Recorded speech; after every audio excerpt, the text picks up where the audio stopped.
بسم الله الرحمن الرحيم، والصلاة والسلام على أشرف المرسلين. بنجدد الترحيب بيكم على قناة أبرار التعليمية المواد التجارية. معاكم محاسبة هي فتحي من قناة أبرار. طبعا لو أول مرة تشوفني فأهلا بيك. شرفتيني على قناة أبرار. طبعا هتلاقي فيها كل المواد التجارية. طبعا ده زكاة علم واجتهاد. إن أصبت فمن الله، وإن أخطأت فمن نفسي ومن الشيطان. هنكمل دلوقتي رقم 3 في المراجعة النهائية، مادة دعاية وإعلان للصف الثاني التجاري ترم تاني شعبة تسويق. فيلا بينا نكمل المراجعة دلوقتي. يلا بينا بقى. دلوقتي هنعمل خطوات تصميم اعلان او رسالة اعلانية. طبعا انا بحب الالوان قوي، وبداية عمل القناة بتاعتي دي كانت عن طريق ان انا اقعد ارسم بالالوان وكده. عشان انا بحب الالوان وبحب الرسم. فهنعمل اعلان، تمام، او تصميم اعلان ناجح. فلازم في بعض الشروط اللي لازم تتوفر في التصميم علشان ينجح. اول حاجة جذب الانتباه. لازم الاعلان يبقى جذاب، شكله حلو شيك، بيثير الاهتمام، الوانه جذابة، بيخطف العين. طبعا اثارة الاهتمام عن المنتج. تمام. بشوف انا بعمل الحملة الاعلانية بتاعتي عن ايه: سيارات، عربيات. هي السيارات هي العربيات. مساكن، مباني، برضو المترادفات دي. تمام. بحاول اسير المستهلك اللي قدامي. بحاول اقنعه بالكلمات مختصرة جدا، بركز المعلومات فيها والبيانات، فعشان اقنعه على الشراء والمقدرة على الدفع. يبقى دفع المستهلك الى تحقيق الاشباع. تمام. وببتدي اقنعه بالاقتناع بالرسالة، وببتدي اقول له مثلا اوجهه على شراء المنتج او السلعة او الاقبال على الخدمة، او بيركز معايا في اذا كان اعلان تحذيري، اذا كان اعلان خاص بالصحة، اذا كان اعلان تبرع، اذا كان كل ده لازم اعمل تشكيلة كده علشان اجذب واقنع المستهلك.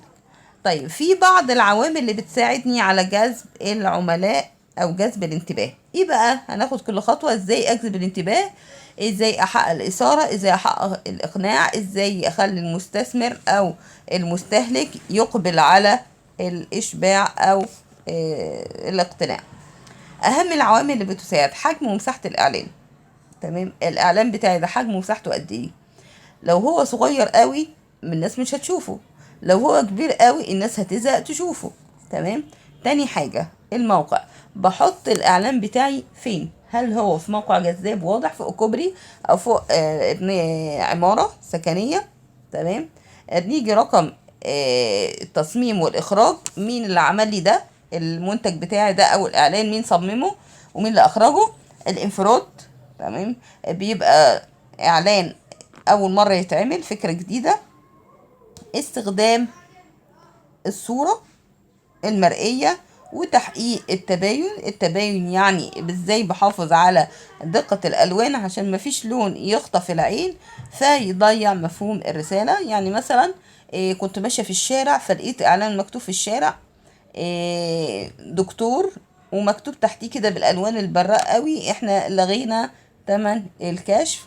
ومكتوب اسم الدكتور ومحطوط صور الدكتور ده، كان دكتور اسنان، محطوط صور سن كده او ضرس، فشكله باهت قوي. فانا مش عارفه اقرا الدكتور ده دكتور ايه، او هو تمام بيعالج ايه.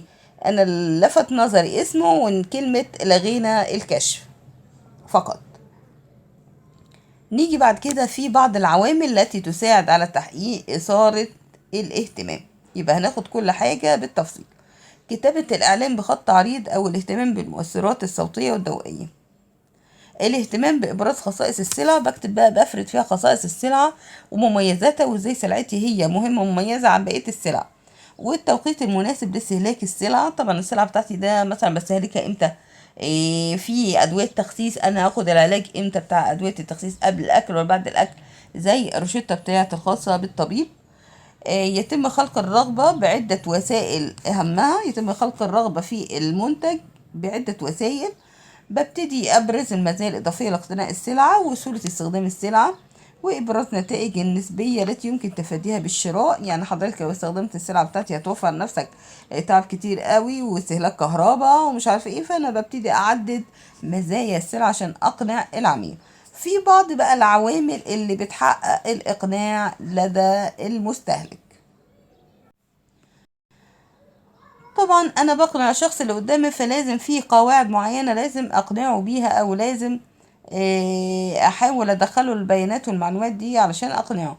ارتباط قواعد الاقناع بخصائص المشاهدين. يبقى انا بخاطب مثلا لو رجل مثلا بقول له مصلحة، والاعلان ده كان للاطفال، فانا بقول له مصلحة ولادك تدخلهم مدارس كذا وهيتعلموا تعليم كذا وهينقلهم الباص كذا. فانا بحاول اربط الاقناع بتاعي بخصائص المشاهدين.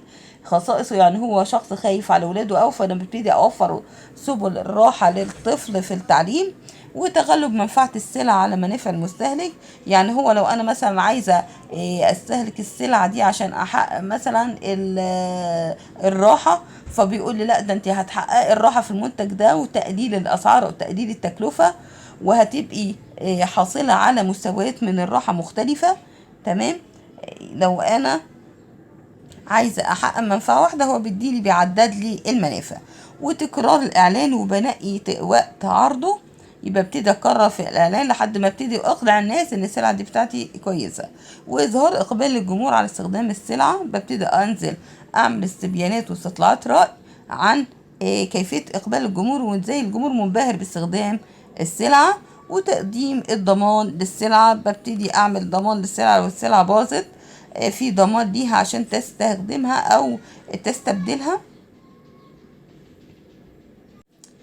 لو كمان المنتج بتاعي في خدمة ما بعد البيع من الضمان وخدمة العملاء، انا بعتذر جدا عن تعب صوتي الجامد دوا. بس هنكمل ان شاء الله المراجعات. اشوفكم على خير في شرح درس جديد من دروس قناة ابرار التعليمية. يا ريت نحاول نرفع الفيديوهات لاكبر عدد ممكن من الطلبة علشان ده زكاة علم. اشوفكم على خير في شرح فيديو جديد من فيديوهات قناة ابرار التعليمية.